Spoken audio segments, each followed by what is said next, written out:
최재성입니다.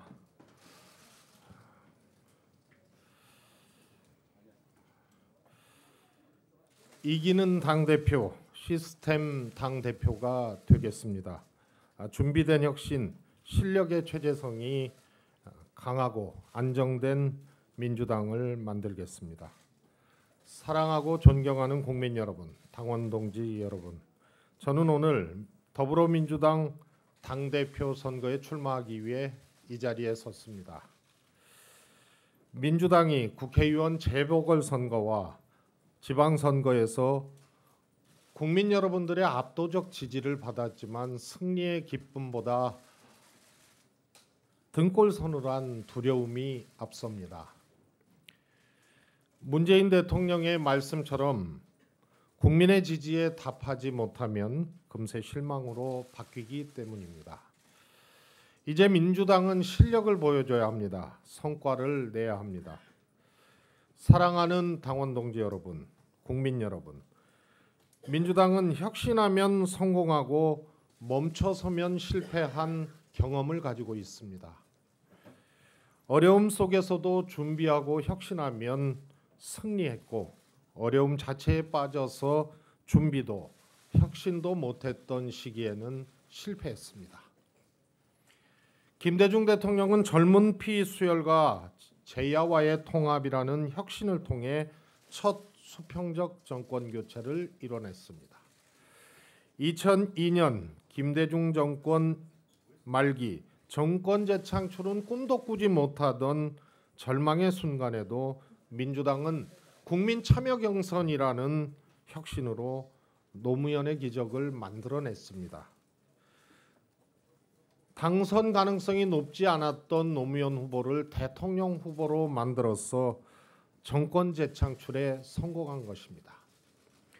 2004년 17대 총선에서는 상향식 공천혁신으로 152석이라는 첫 과반 의석을 달성했지만 이후 혁신이 사라졌습니다. 10년 넘게 그랬습니다. 이겼을 때 혁신을 등한시한 것입니다. 이후 10년간 혁신 실종기를 보낸 끝에 2015년 문재인표 혁신, 즉 당대표가 공천권을 내려놓고 시스템이 공천케 하고 온라인 입당 제도를 만들고 국민 공감형 인재 영입을 통해 총선 승리와 정권 교체를 할 수 있었습니다. 찰스 다윈은 결국 살아남는 종은 가장 강한 종도, 가장 지적인 종도 아닌 변화에 가장 유연하게 적응하는 종이다라고 말했습니다. 민주당도 혁신하지 않고 멈춘다면 민주당도 문재인 정부도 성공할 수 없습니다.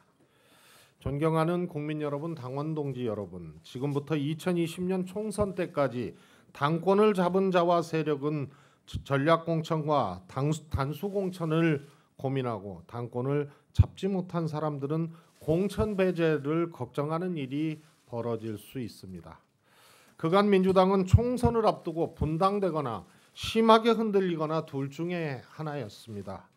만병의 근원이 공천에서 비롯된 것입니다.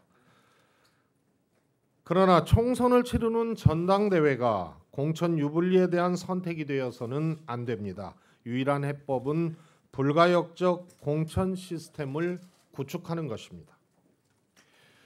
우리는 싸우는 정당만은 안 된다며 놀라운 절제를 보여왔습니다. 이견이 있어도 눌렀습니다. 하지만 지금까지 2년은 가능했지만 총선을 치러야 하는 앞으로의 2년은 불가능할 수 있습니다. 솔로몬의 지혜가 필요합니다. 시스템 공천을 만드는 일입니다. 그것도 불가역적 공천 시스템을 만드는 일입니다. 과거 문재인 대통령께서는 공천은 당대표가 아닌 시스템이 하는 것이라고 말씀하신 적이 있습니다. 당대표가 되면 취임 2달 안에 공천룰을 불가역적으로 확정짓겠습니다. 모든 공천 규정을 특별당규로 정하고 전 당원과 전 대의원의 투표로만 개정할 수 있도록 할 것입니다. 사실상의 불가역적 공천안이 되는 것입니다. 전략 공천을 금지하고 꼭 필요한 경우 전략 지역을 지도부가 아닌 중앙위원회에서 선정토록 하겠습니다. 정당 사상 처음으로 불가역적인 공천 시스템이 탄생하는 것입니다. 더 이상 우리 당에서 공천 기득권도, 공천 불이익도, 공천의 억울함도 없게 하겠습니다. 개인의 정치적 명운이 당대표 자의에 의해서 좌우되는 일은 사라질 것입니다. 앞으로 민주당은 이러한 과정을 통해 오로지 민생과 국정에만 집중할 수 있을 것입니다. 저 최재성은 권한이 강한 당대표가 아니고 시스템에 강한 당대표가 되겠습니다. 존경하는 국민 여러분, 당원 동지 여러분, 정책은 집권당의 기둥입니다. 민주당에서 생산된 정책은 바로 집행되지는 않습니다. 당정청 조율 과정을 통해서만 가능합니다. 민주당의 정책은 집행될 확률이 그동안 높지 않았습니다. 거꾸로 정부 정책이 당정청 조율을 거쳐 집행되는 경우가 대부분입니다. 이 과정에서 이견이 발생했을 때가 문제입니다. 당대표는 정책에 두루 응해야 합니다. 그러나 생산 집행되는 전 과정은 당대표 마음대로 할 수는 없습니다. 정부와 청와대가 조율하고 설득하는 능력은 정부와 청와대와 조율하고 설득하는 능력은 물론 정책을 국민들에게 잘 전달할 수 있는 전략과 타이밍에 능해야 합니다.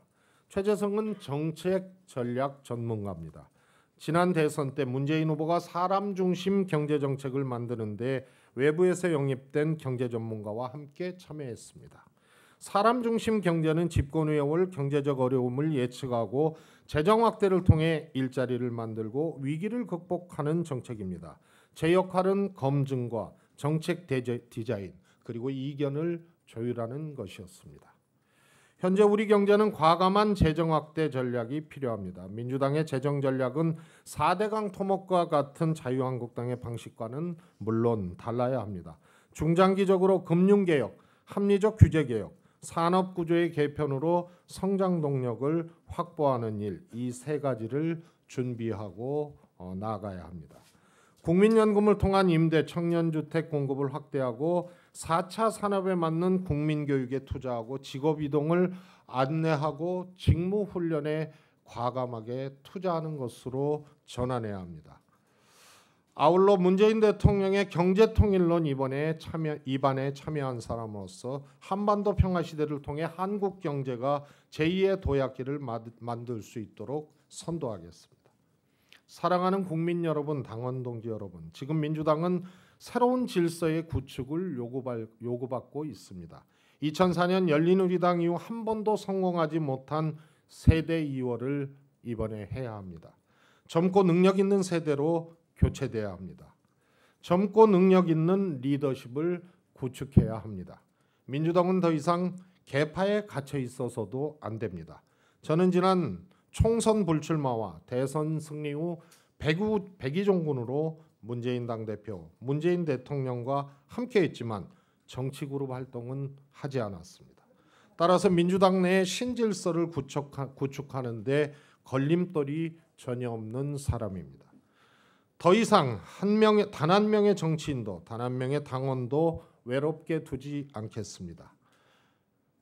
이 길은 불가역적 시스템 공천으로 총선을 돌파하고 불가역적 시스템 정당으로 모두의 의견을 담아내는 것으로 세대 이호를 통해 새로운 민주당 내의 신질서를 구축하는 것으로 완성될 수 있습니다. 존경하는 당원 동지 여러분, 당청의 신동반자 시대를 열겠습니다. 당과 청와대와의 관계는 수직적 관계가 아닌 배려와 설득의 관계여야 합니다. 때론 당이 청와대를 강하게 이끌어야 하고 반대로 우직하게 청와대를 밀어주기도 해야 합니다. 그래야 문재인 정부가 성공합니다. 민주당도 성공합니다. 여당은 보이지 않을수록 좋은 것입니다. 대통령께서 잘하고 있다는 의미이기 때문입니다. 여당이 많이 보이고 견제가 뚜렷하다는 것은 국정 운영에 문제가 발생했다고 볼 수 있기 때문입니다. 여당 대표는 안 보이는 것을 두려워할 필요가 없습니다. 무턱대고 할 말은 하겠다는 주장은 설득력이 없고 민주당도 대통령도 어렵게 만듭니다. 하명받고 움직이는 듯한 대표도 필요하지 않습니다. 대신 정책과 정무에서 이견이 있을 때 대통령께 이해를 구하고 설득할 수 있어야 합니다. 2015년 당이 분당 위기에 처했을 때 대통령과 깊이 소통하며 우직하게 돌파했습니다. 저체제성이 당청의 신동반자 시대를 열어가겠습니다. 사랑하고 존경하는 국민 여러분, 당원 동지 여러분, 2020년 총선은 문재인 정부의 성공을 가늠합니다. 총선에서 승리해야 김대중, 노무현, 문재인 대통령을 잇는 민주정부가 정권 재창출을 통해서 다시 탄생할 수 있습니다. 4기 민주정부를 만들지 못한다면 문재인 대통령의 한반도 평화 구상은 멈춰버릴 수도 있습니다. 21대 총선 승리는 민주당에게 주어진 역사적 소명입니다. 최재성이 준비된 혁신과 불가역적 시스템 정당으로 강하고 안정적인 정당을 만들어 입법 권력을 교체하겠습니다. 진정한 정권 교체를 완수하고 정권 재창출에 시동을 걸겠습니다. 국민과 당원 동지들께서 민주당을 혁신하고 문재인 정부를 성공시키라는 시대적 명령을 저에게 내려주십시오. 지상과제로 받들어 꼭 완수하겠습니다. 감사합니다.